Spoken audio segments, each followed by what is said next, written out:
Intestinal obstruction jechuun hudhamuu yookaan immoo cufamuu marrimaanii jechuudha.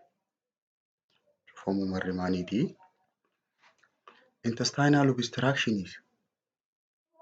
definition isaa partial or complete blockage of the bowel walakkaa yookaan immoo guutumaa guututti cufamuu boweliidhaati. Karaa nyaanni keessa deemu, karaa sagaraan keessa deemu. That prevents the normal flow of intestinal content through intestinal tract.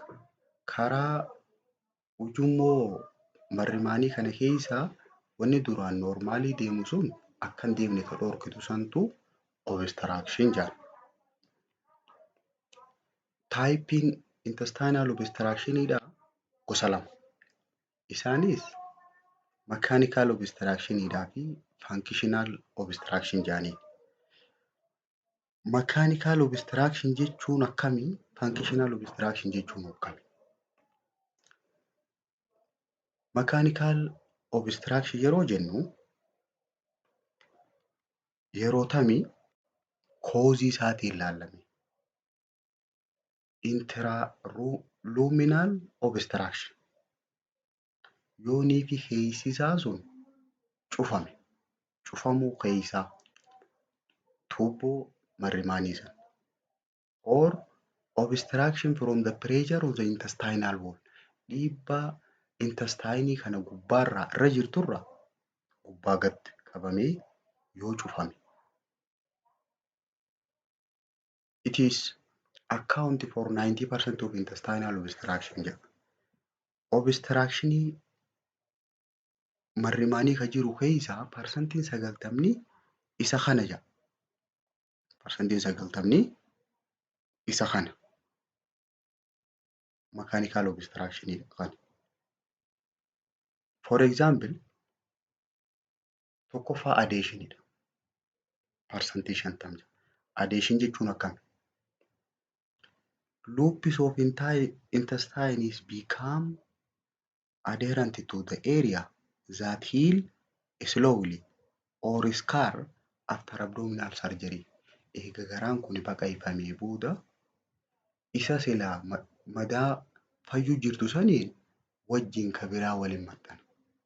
Yeroo san adhesion jedhaniin. Innis kamaddii deemu kunii fi kanaatiitu waliin maxxana jechuudha. Isa wal cinaa deemu san adhesion jedhaniin waliin maxxanu. May produce kinking of intestinal loop. Cufuu danda'a waliin maxxaneemi. Eega waliin maxxanee hudhuu danda'a inni kun. Keessa gadi hin dabru jechuudha. Gosti lammaffaadhaa herniyaadha. Kun egaa parsantii 15. Herniyaa jechuun protrusion of orgaanidha jenna. Herniyaan gaa gosa hedduu jira. San keessaa kan intestinii keessaa kuni protrusion of intestine through weakened area. Bakka laaftuudhaan abdominal muscle kana bakka abdominal wall kana keessa bakka laaffatteen bahuu jechuu inni kun. May result in inni kun takka ol baha yookaan gad seena karuma isaa laaffateen bahuu jechuudha. Sababa sanirraa obstruct ta'a. May result in complete obstruction of intestinal lumen and obstruction of blood flow to the area. Yeroo ol bahu sani bakka san keessaan wanni hangi ol bahe suni guutuu cufamte. Achi keessaan nyaanni gadi hin dabru. Hiddi dhiigaalleen dhiigni bakka sanitti raabsamu jechuudha. Maaliif? Hudhamee jira inni kun. Qabamee waan jiruuf dhiigni bakka sanitti deemu completely obstruction of blood flow jira. Gosti lammaffaan kana.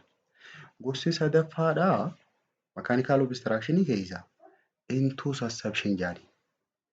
Intussusception jechuun when one part of intestine slip into another part located below it. Tuubbuma wajjin deemtu kanaatu walirra gaddacha'ee inni gubbaa kun keessa gad seena jechuudha.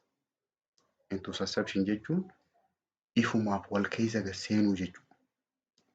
banuma tuubboodhaa ta fuula isaa dura jirtu kana keessa inni duubaa kun keessa gasseena. Keessa gasseenee cufaa fida.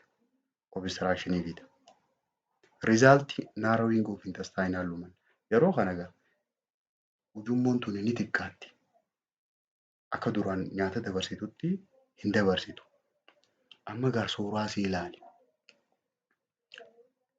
Herniyaa jechuun akkana. Amma inni herniyaa kuni marrimaan kun eessa seenan jechuudha.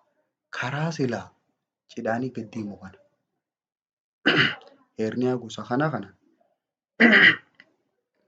inguinal herniyaa jedhanii.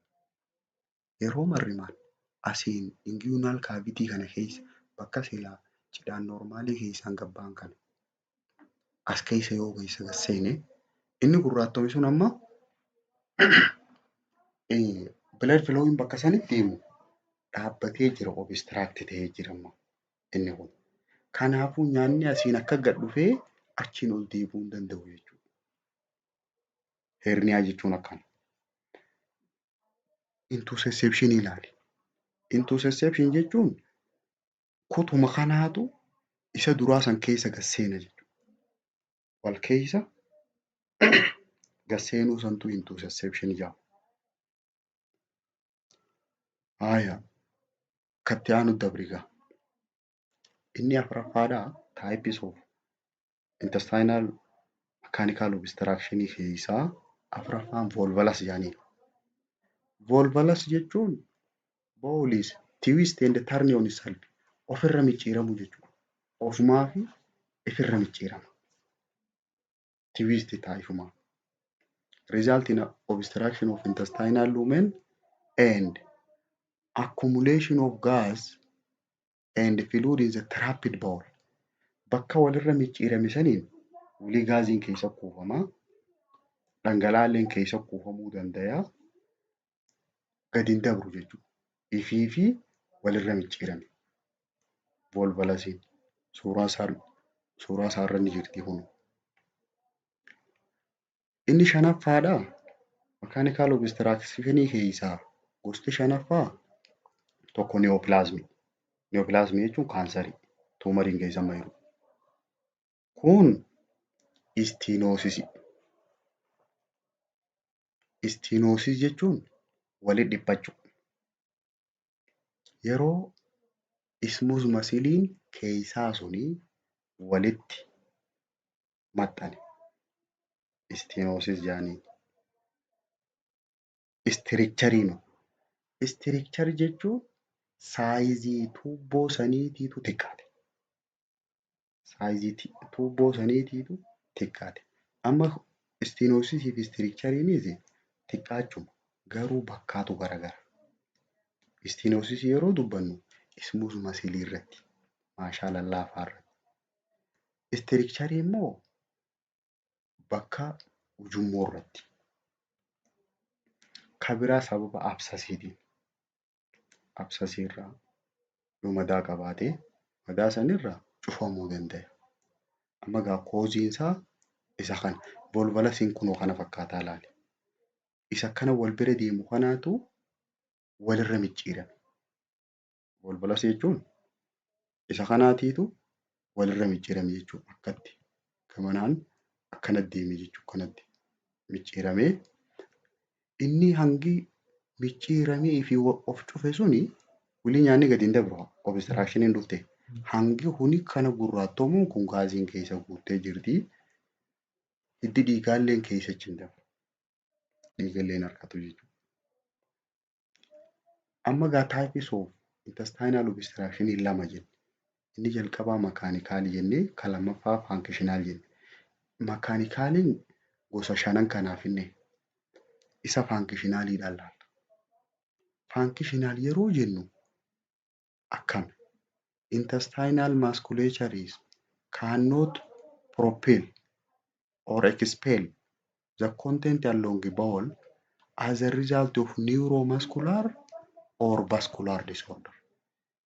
Sababa narviitiif yookaan immoo sababa hidda sababa vasilii saniif karaa nyaanni keessa deemu saniif sirriitti masiliin isaa kun kontentii kana if keessa oofuu hin danda'u. Functional obstruction jechuun ofiif dhiibuu hin dandeenye jechuudha. Humna isaa kanaatu gahaa hin tahin. Humna inni nyaateef keessaan dhiibu kun. Cannot propel content sirriitti oofuu hin danda'u keessa dhiibuu hin danda'u. For example fakkeenyaaf paralytic ileesii fa'aa warreen qabu. Most common kana qabu. Paralytic or adynamic ilees yaaniin. Marrimaan qal'aan kuni yoonii fi peristaltic movementiin isaa laamshaa'e, paralyze ta'e. Yeroo san nyaanni keessa hin deemu jechuudha marrimaan keessaa. Sababa sanirraa wal eega jechuudha. Nyaanni gad deemu hundi wal eegeeti ifumaa wal cufa jechuudha. Ka duraan deemu kunis achuma dhaabbata. Inni lammaffaadhaa amyloidosis yaaniin.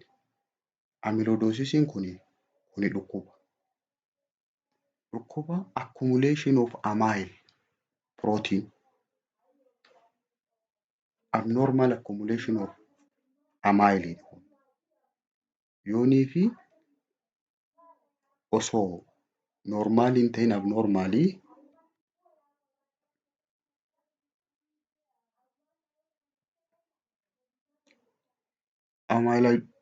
amyloidosis jechuun it is a group of disease in which abnormal protein known as amyloid fibril build up in the tissue. Tissue keessatti yoonii fi amyloidiin kun proteiniin kun abnormaalii achi keessatti yoo uumamu taate. Yeroo sanii obstruct godhuu danda'a. Functionaliin obstruct godhuu danda'a. Inni biraa muscular dystrophy. Muscular dystrophy jechuun maashaan kuni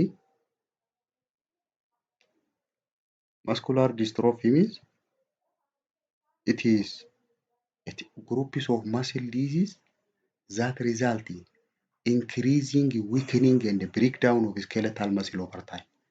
Yeroo gara yerootti maashaan skeletal muscle ijaamu kuni akka dadhabaa caccabaa dhufu haa godhu. Muscular dystrophy jaaniin. Inni biraa koziin isaa diabetic mellitus warreen endocrine disorder qaban. Facaasa diabetes mellitus warreen dhukkuba sukkaraa qaban. Ka biraa neurologic disorderii warreen qaban. Parkinson disease fa'aa dhukkuba nama hollachiisu sun warreen qaban functional obstructioniin itti dhufa isaan kun. Small intestine obstructioniin accumulate of fluid, gases, intestinal content proximal to obstruction. Bakka silaa cufamu sanitti fluidiidhaa fi gaaziidhaa fi kontentii marrimaanii hundichi wali qabamti. Yeroo obstructioniin jiru sana. San boodaan maaltu dhufaa? Abdominal distensioniin dhufa. Garaan kun gaafa bakka sanii wanti wali qabamte ni hiita'u. And retention of fluid jira. Fluidiin bakka sanitti ni dhaabbata wali qabamee. San booda maaltu ta'a? Reduce absorption. Absorption of fluidiin hangisaa gad xiqqaata. Inni kuni absorption of fluidiin kun gad xiqqaachuun isaa ka biraa maal dabalaa? Stimulation of more gastric secretion. Secretioniin garaachaa kun baay'inaan akka maddu taasisa.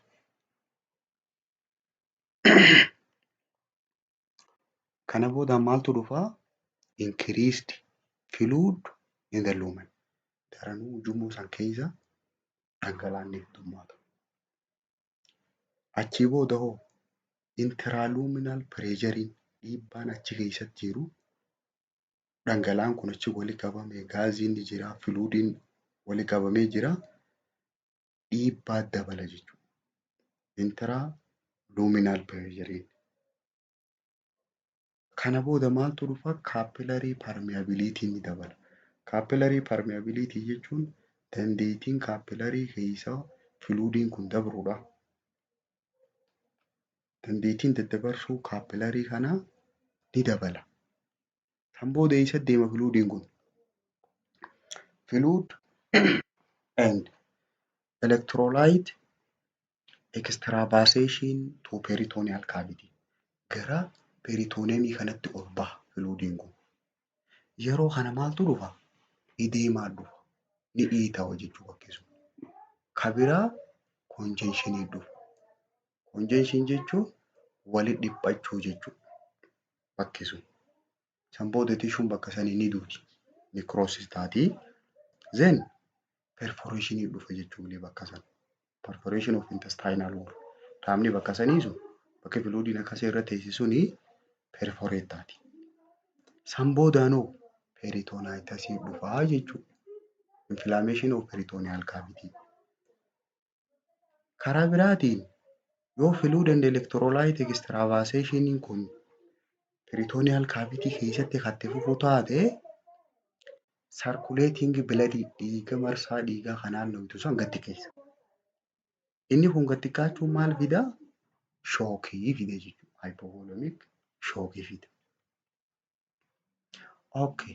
Clinical manifestationiin obstructioniidha maali? Namni tokko yoo marrimaan isaa keessa cufaan jiraatte mallattoo maaltu irra mul'ata? Tokkoffaa kiraampii peenii qaba. Dhukkubbii isa ciniintu. That is wave like akka dambaliidha. Dambalii fakkaatti koolikii. Koolikii jechuun dhukkubbii akkamiin koolikii jaaniin? Koolikii means it is forms of pain that start and stop abruptly. Tanuma tasa eegaltee tasarraa dhaabbattu amma eegaltee ammarraa dhaabbattu saniini koolikii jaaniin. Inni biraa mallattoon isaa maali? Severe steady pain. Dhukkubbii cimtuu taate bakka san teessu irraa gadi hin deebiin. Kuni maal agarsiisa? Strangulation agarsiisa. Fudhamee jiraachuu. Strangulation agarsiisa. In the absence of strangulation, yoo fudhamuun jiraachuu baatte, the abdomen is not tender. Garaan yeroo qaqqabdee hin dhukkubu. Yooniif strangulation jiraachuu baatte. Yoommoo strangulation takka fudhamee jiraachuun sun jiraatte, yeroo qaqqabdee ni dhukkubu. Tenderii qaba. Inni biraa passing blood and mucus with no fecal matter or no flatus. Osuma sagaraan hin jirre takka osuma dhufuunis hin jirre biladiidhaa fi mukasiin baha. Dhiigaa fi wanni furrii fakkaataa baati. Unmistakable sign of dehydration jira. Mallattoo dehydratiniidha. Unmistakable sign jechuun kan hin irraanfatamne jechuudha. Mallattoo dehydratiniidha jira. Inni biraa abdominal distension qaba. Namtichi garaansaa ni guddata jechuudha. Maaliif cufamee jira? Wanni gad deemaa hundichi walii qabamu jirti. Then nausea and vomiting ni qaba. Kan biraa vomiting isaa ta'a akkam? Vomiting yoo fudhanne it is bilous. Baayilii qabdi. Bilous jechuun kalara baayiliidhaa qabdi. Giriinii halluunsii magariisa.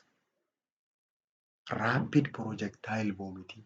Amma humna qabdu projectile vomiting qabdi.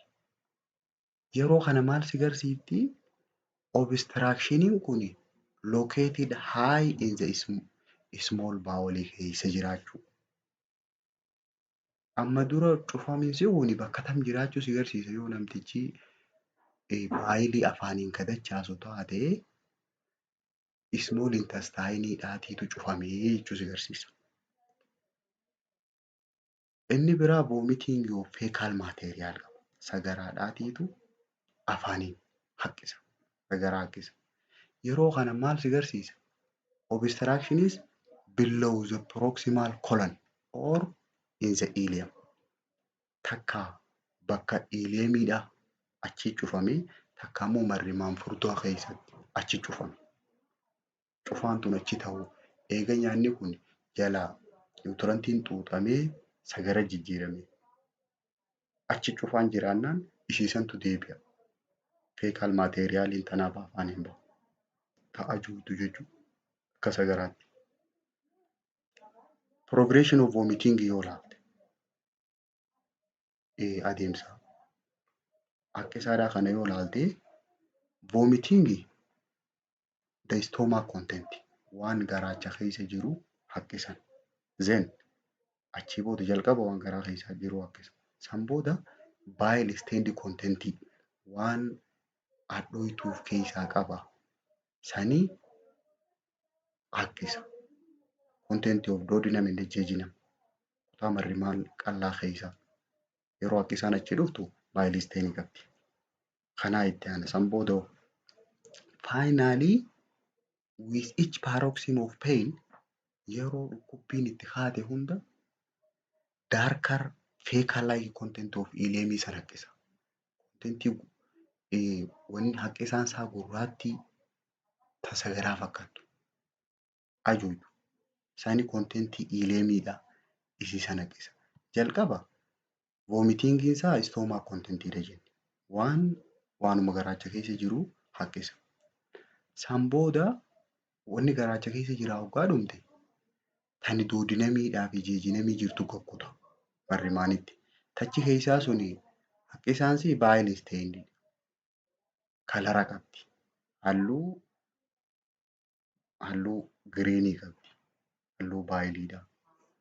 San booda finally xumurarra maal haqqisa namtichi? Fecal-like contentii haqqisa. Waan sagaraa fakkaata. Ajuutu jechuudha. Sagaraa namni jalaan baasetti. Diagnosisiin isaa maali? History and physical examination. Kan lammaffaadhaa X-rayidha. Abdominal X-ray study. Then CT scan, ultrasound, biopsy, laboratory study. Laboratory study kanarra maal qoranna? CBC, dhiigasaa, complete blood count. Achi keessatti WBC'n ol ka'a jechuudha. Yoo obstructioniin jiraate, yoo infectioniin jiraate ol ka'a WBC'n. WBC'n ol ka'uun kun in case of obstruction waa lama si agarsiisa. Takka strangulationii jira yookaan perforationii jira. Takka keessatti waa hudhanii jiranii yookaan immoo uratee jira. Kana si agarsiisa. Decreased hemoglobin or hematocrit yoo ta'e hemoglobiniin isaa yoo gabbu'e takka hematocrittiin isaa yoo gabbu'e maal si agarsiisa? Bleedingiin jiraachuu si agarsiisa. Dhiigu jiraachuu from neoplasm. Tuumariin achi keessa jiraattee tuumarii sanirraa dhiigu jiraachuu si agarsiisa. Yookaan or strangulation with necrosis. Tishuu san keessatti bakkee cufamtee jirtu sun duutee achiin dhiigu jiraachuu si agarsiisa. Inni biraa seeram electrolyte profile. Contentii electrolyte dhiiga keessa jirtu ni ilaalan. Manaajimentiin isaa maali? Manaajimentiin isaa nama obstructionii qabu jalqaba decompressionidha. Decompression of bowel through nasogastric or small bowel. NG2-biidhaani decompress godhan contentii keessa jirtu kana keessaa fuudhanii fixanii yoo sababa saniin ha hiikamu taate hiikame. Yoo saniin furamuu dide surgical interventionidha furmaanni. Before surgery godhuudhaan dura IV therapy dirqama. Maaliif? To replace depleted water, sodium, fluoride and potassium. Electrolytoota qaama keessaa gabbu'e kana bakka deebisuun dirqama. IVdhaan, surgeryidhaan dura. Include Amma gaa sarjikaal intarveeshiniin isaa godhamu nama obistirakshinii qabuuf tokkoffaa ripeering heerniyaa. Kooziin isaa heerniyaa irraa yoo ta'u taate heerniyaa san bakka deebisuu bakka protrude taate san keessaa baasu takka. Kan lammaffaadhaa divaayiding adeeshin. Yoo ka waliin maxxanee jiru taate bakka waliin maxxante san adda baasuu. Inni sadaffaadhaa removing the portion of affected bowel and anastomosis. Yoo jidduun kan miidhamtee jirtu taate bakka hanga miidhamte san jidduu baasanii anastomosis godhu walitti bakka fayyaa walitti hodhu jidduu muranii. Nursing manaajimentiin nama obstirakshinii qabuuf godhamtu maali? Meejor nursing diyaagnoosiin isaaf godhamtu. Tokkoffaan pain related to jalqaba pain qaba namtichi. Related to abdominal distension. Amma painiin kuni naandaarra jira. Abdominal distension and increased peristalsis. Kajuu kana maaltu painii san fidi? Garaa disteendii ta'e kana garaa guddate kanaa fi peristalsisii keessatti dabale sani. Kanaatiitu dhukkubbiitti fidii diyaagnoosisiin jedhe. Kan lammaffaadhaa fluid volume deficit. Fluid volume deficit. Sababa maaliif? Hanqina dhangala'aadhaati qaba namtichi diyaagnoosisiin jedhe. Related to decrease intestinal fluid reabsorption. Intestiniin fluidii xuuxuu irratti hangi xuuxuu isaa waan gad xiqqaateef fluid volume deficitiin itti dhufte. And loss of fluid secondary to vomiting. Amma sakkisaa irraa kan ka'e fluidii baasu jira. Marrimaanis xuuxutti hin jiran kanaafuu fluid volume deficitii qabaa namtichi diyaagnoosisiin kee. Diyaagnoosisiin kee sadaffaadhaa altered nutrition or imbalanced nutrition jechuu dandeessa. Less than body requirement. Hanga qaamni barbaadu hubatte nyaanni isaa gad bu'ee jira. Related to sababni isaa maali? Intestinal obstruction qaba. Marrimaan kanaatu cufamee jira. And vomiting qaba. Diyaagnoosisiin kee meejor nursing diyaagnoosisiin nama obstructionii qabu isa kana. Amma gaa bowel obstructionii keessaa tokko finnee large bowel obstruction ilaalla. Large bowel obstruction jechuun yoonii fi marrimaan furdaan cufame jechuudha. Bowel obstruction gosa lamaa jira. Smoolidhaa fi large. Smooliin small intestine irratti dubbatama. Large bowel obstruction yeroo jennu kuni marrimaan furdaa irratti. It attribute 15% of intestinal obstruction. Marrimaantu cufame yeroo jennu hodhame yeroo jennu parsantiin 15 isa kana. Parsantiin guddaan small intestineidha jechuudha. Haa cufamu. Bakki inni baay'inaan itti mudatu eessa? Large bowel obstructioniin it is occur in the sigmoid colon. Kolonii keessaa sigmoidii bakka jedhamtu. Sigmoid coloniin gaa kutaa marrimaan furdaa keessaa descending colonitti aanee gamanaan karaa reektamitti aanee jidduu tana kan jiru kanaan sigmoid colon jedhaniini. The most common cause isa kanaa maali? Marrimaan furdaa kana maaltu cufuu danda'a? Cause isaa tokko carcinoma, kaansariidha. Inni lammaffaadhaa diverticulitis. Diverticulitis jechuun yoonii fi marrimaan furdaa kana keessatti boolli xixiqqishoon uumamtee sagaraan achi keessa sesseentee achi keessaa bahuu didde. Sababa sanirraa inflamed ta'echiin obstructioniin dhufa.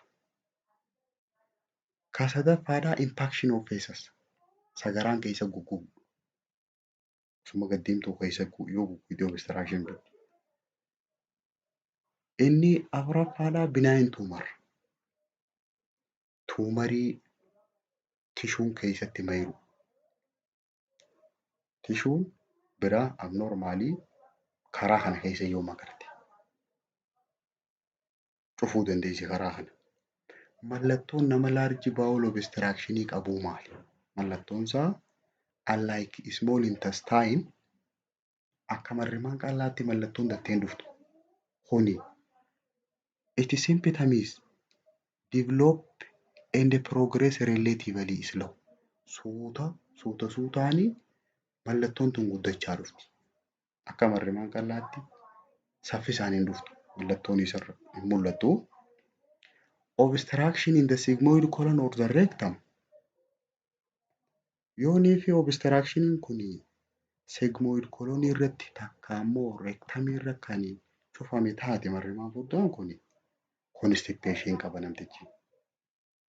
Taakka. Kan lammaffaadhaa constipationii qofaa miti. Distension of abdomen. Garaan kun ni afuufama. Maaliif sagaraan bahutti waan hin jirreef? Kan sadaffaadhaa visible outlining of loop of large bowel through abdominal wall. Garaa kana hoggaa kan laaltu namticha uffata irraa baaftee yoo kan laalte marrimaan furdaan kun kophaa akka ta'an akkatti irra maramanii bakka isaan jiran akka agarta. Sadii himi mallattoon isaa inni afuraffaadhaa cramping lower abdominal pain. Abdominal pain kana gara gadiitiin abdoominii kana gara gaxaanuun handhuraa gadiin jechuudha. Kiraampii qaba haciniinu kanatti ilaaleessa jechuudha. San qaba. Inni biraa feekaal vomitingii qaba. Feekaal vomitingii jechuun sagara haqqisa. Gubbaarraan. Udaan jalaan bahuu dide sun gubbatti ol deebi'eeti gubbaan baha jechuudha. Kan biraa symptom of shock may occur. Mallattoon shock illee jiraachuu dandeessi. Amma diyaagnoosisiin isaa hoo maali? Diyaagnoosisiin isaatii fi kan small intestine obstructioniitii fi laarjiidhaa wal fakkaata. History and physical examination tokkoffaan seenaa isaa gaafachuu fi qaama isaa kana guutuutti ilaalu examine godhu. Chiboota abdoominaan x-ray study raajii garaadhaa. CT scan, ultrasound, biopsy, laboratory study. Laboratory irra maal laallaa? CBC, complete blood count. Serum electrolyte profile akkuma hareefuu jennu. Kan ammoo wanni adda godhu diyaagnoosisii isaa keessatti baariyaam ineemaadhaan. Baariyaam ineemaa. To locate large intestinal obstruction. Bakka itti cufame sanii eeysaa beekuudhaaf baariyaamii fayyadamnee ilaalla. Intestinii kana keessa isaa jalaa ol jechuudha. Not use deep perforation is suspected. Garuu baariyaamii kana yoo perforationii shakkame uratee jiraa yoo shakkine hin fayyadamnu. Isa kana. Manaajimentiin isaa maali? Tokkoffaan kolonoskoopiidha. Kolonoskooppii jechuun meeshaa kolonii kana keessatti ilaalan jechuudha. Kolonoskooppii jechuun it is inspection of interior surface of the colon. Keessa koloniidhaa kana kan ittiin ilaallu jechuudha meeshaan kun. Kana fayyadamnee maal goonu duuba keessa ilaaluu qofaa miti. To untwist and decompress the bowel. Yoo walirra micciiramee jiru taate akka micciirraa san sirreessu. Yoo akka walirra shirjii jiru taate gamana deebisuudhaa fi baawolii kana decompress godhuudhaaf xixirrisuudhaaf. Kan biraa seekostoomii. Seekostoomii jechuun surgical opening into the cecum for the patient. Achiin uruudhaaf jechuudha.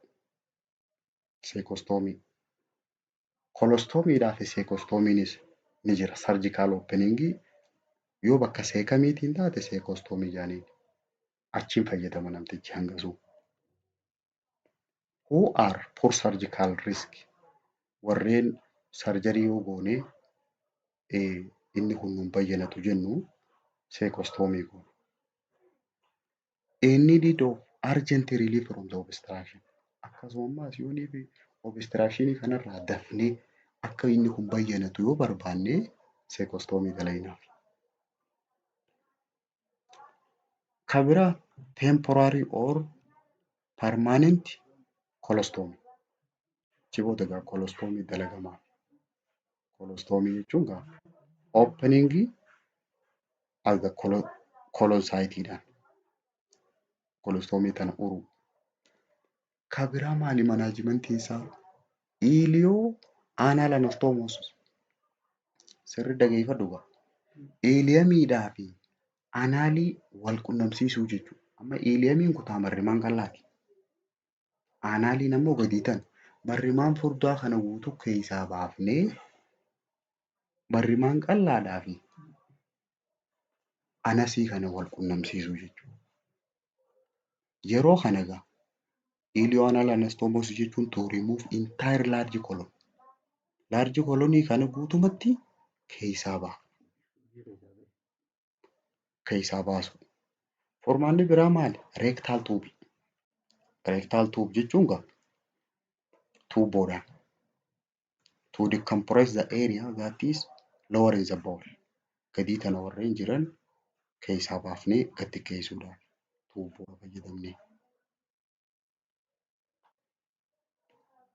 Wanni obstructioniidha kana fakkaatti jechuudha.